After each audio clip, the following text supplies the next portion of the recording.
In the agribusiness sector, Davis Coble is a name synonymous with exporting quality produce including mangoes, rice and yams to the UK, the US, various European nations and more recently, Russia. He was the national best farmer in 2009 and has won several other accolades in his field.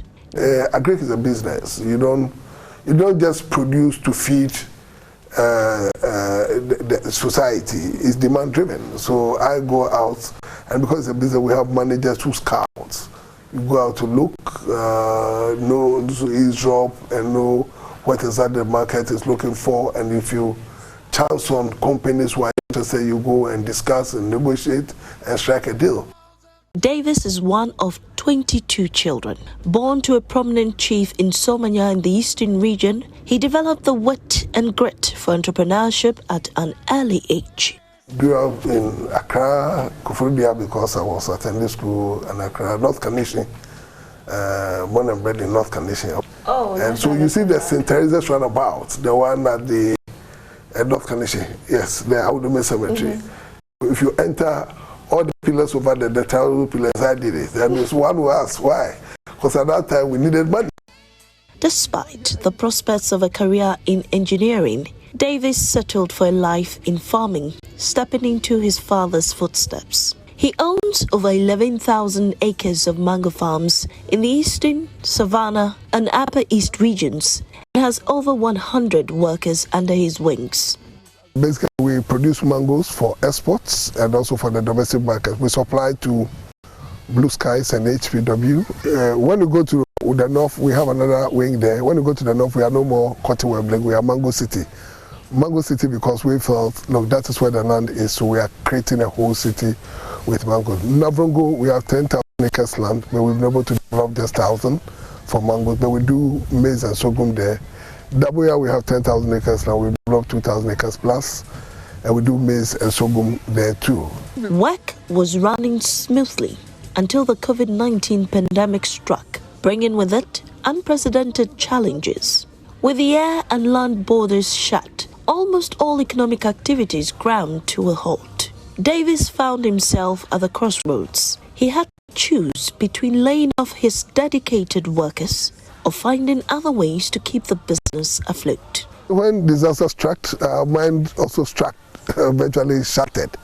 But you didn't know what to do at the time because here we were when they said COVID. So that was when we realized that how could we, first of all, market our produce because the flights were not coming.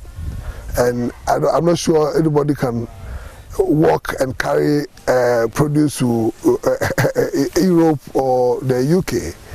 As well, we don't even have the trains to be able to marshal that. So it became virtually a problem. So how much did you lose? We lost a lot.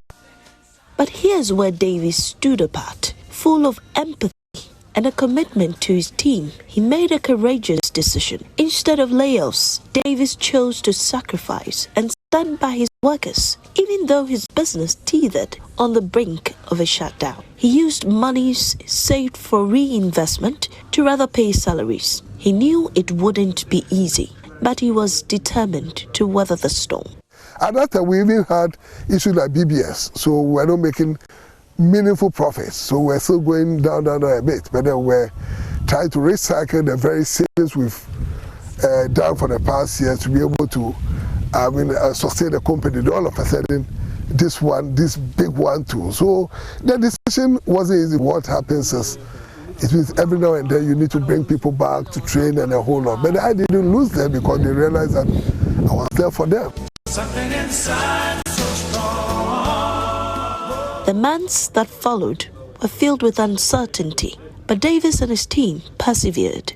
They adapted to the changing circumstances, implemented safety measures, and worked tirelessly to keep the business running. Fabrice is one of many workers who were saved by Davis's decision. He hails from Burkina Faso and has worked here for 12 years. But We were mostly indoors.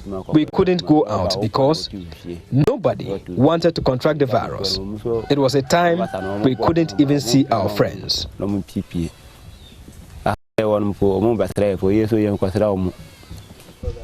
Today, he is lucky to still have a steady income to be able to take care of his wife and son. At the peak of the pandemic, he protected us. He ensured we were well fed and provided for us a constant flow of medicines for our upkeep.